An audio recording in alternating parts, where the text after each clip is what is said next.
Welcome to Mr. 96's Pop Reviews. My name is Mr. 96. One thing I always try to emphasize in this channel is self-awareness. If you're aware of your own strengths and limitations, you will come out stronger in the end. So with that in mind, I constantly evaluate myself as the star of this show. In my last pop review, I reviewed Boy With Love, and that episode was clearly one tailored for me. It was centered on a genre I knew more about than most of my audience did, so throughout that video, I was safely in my comfort zone. This episode, however, will be the complete opposite, where I have no idea what the f I'm talking about.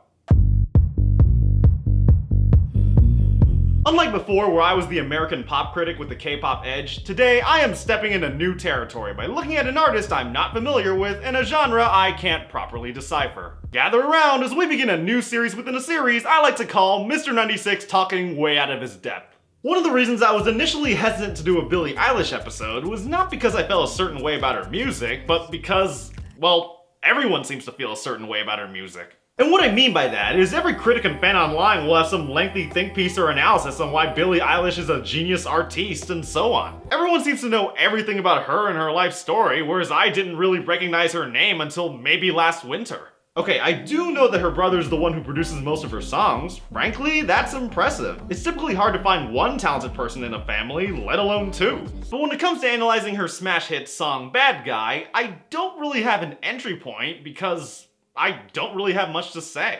Actually, let me clarify that. When I state that I don't have much to say, I don't mean it in the sense that it's a bland song. No, if this song is anything, it's definitely not boring. I don't have much to say because I'm not sure if I'm even qualified to say anything.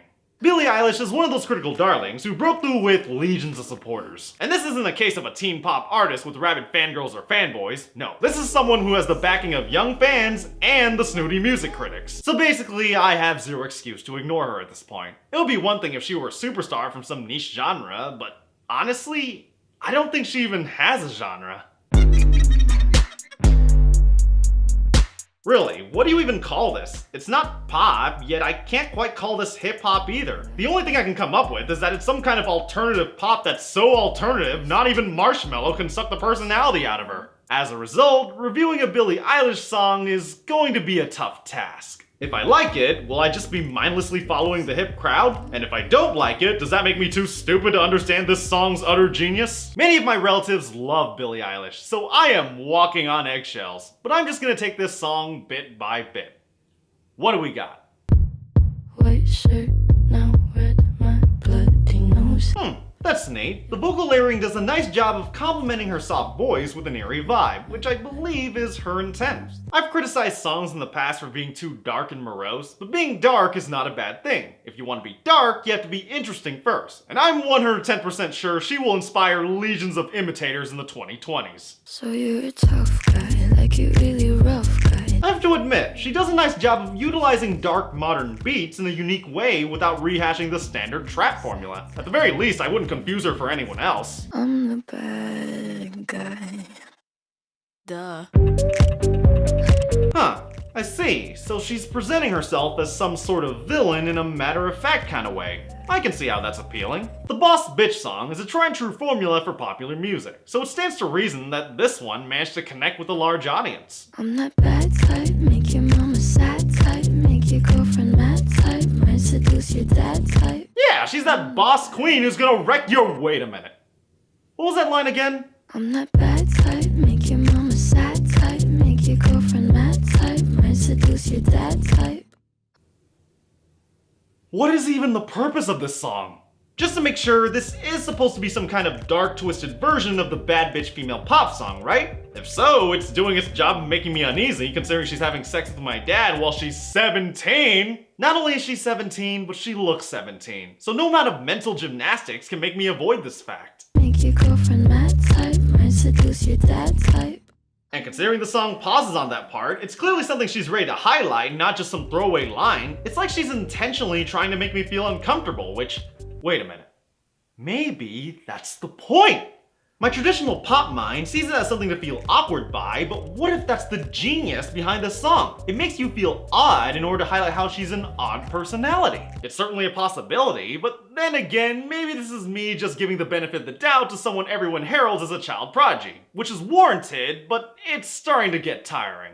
Whenever I'm around anyone else in my life, every conversation involving Billie Eilish is always prefaced by someone mentioning how talented she is. You can technically say I'm doing that as well. It's almost like how every conversation about Nickelback always starts with, they aren't the worst band, but they're pretty bad. Is it possible that I'm just salty I didn't get on the Billie Eilish bandwagon before it was cool? I don't deny it. It gets to the point where praising Billie Eilish feels like a mandatory homework assignment. Look, Ocean Eyes is an absolutely marvelous piece of music, but for the first time in a long while, I'm sort of scared to say anything too critical because I'll be accused of not getting it or being too narrow-minded. Billie Eilish possibly wants to have sex with my dad.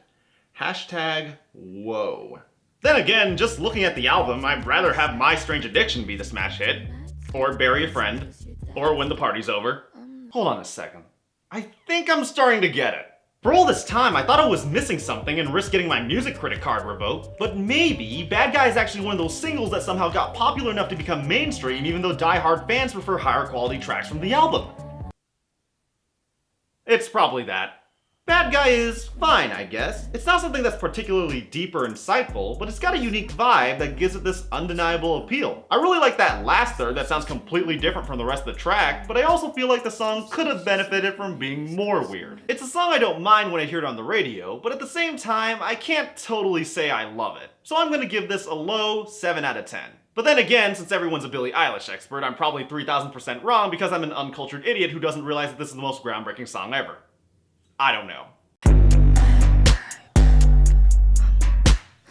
Also, a Bieber remix? What the hell is up with that? I'm Mr. 96, and if you want more pop reviews, click the subscribe button below and tap the bell to be notified when I drop a new episode. The top 10 best hit songs of 2007 are next and arriving in August. Pop songs may come in numbers, but there's only one. 96.